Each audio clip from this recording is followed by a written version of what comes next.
Hey everyone, Effie here. Today I'm going to make a card using our Climbing Roses layering stencil set. This is a 5 stencil collection.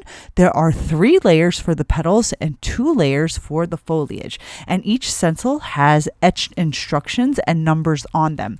This is the coordinating die for the stencil set. I went ahead and die cut it onto white cardstock. Then I placed the die cut onto our 7 by 9 inch grip mat. And then I placed stencil 1 over the die cut, and we're just going to use our Peony collection layering inks for the petals. I'm using our wide stencil brush, and I'm going to use a nice light touch on this first layer with our Ballet Slippers ink. Before I take the stencil off, I placed a couple pieces of cardstock along the left corner so that I know where to place stencil 2. Because for our stencils, as long as you place each subsequent stencil in the same place as the last stencil, you're going to have perfect alignment.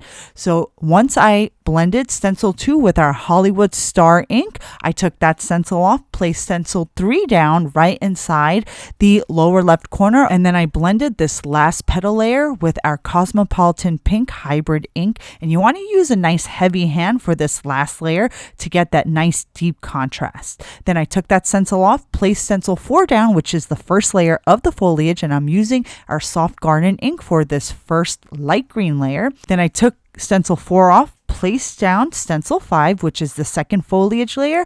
I'm using our bright Fern ink and our standard size blending brush, and I'm going to use a heavier hand for this last layer. And now our blending is complete. I'm going to peel off our die cut off of our grip mat. Next, I created a strip of green cardstock, which is approximately 1.7 inches by 5.5 inches. Then I took our long stripe slimline die cut it onto white cardstock.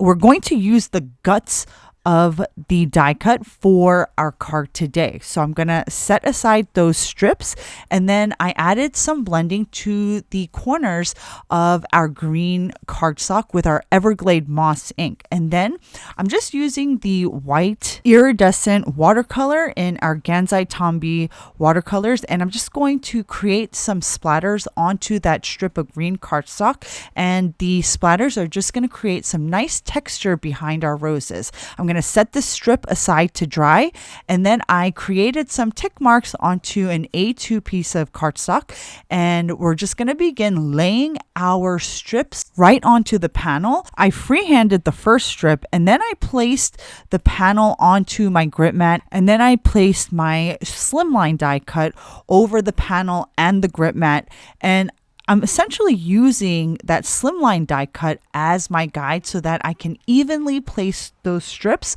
onto the panel. I put 2 lines of glue down first and then 2 of the strips. And once I was satisfied with the amount of strips, once I reached those 2 tick marks on the panel, I stopped and I trimmed off the excess. And then I'm going to glue down my green strip on the right hand portion of my background. And I just trimmed off a strip on the bottom portion of my panel to clean up that edge. Next, I'm going to pop up my Climbing Roses die cut onto the right hand portion of that background.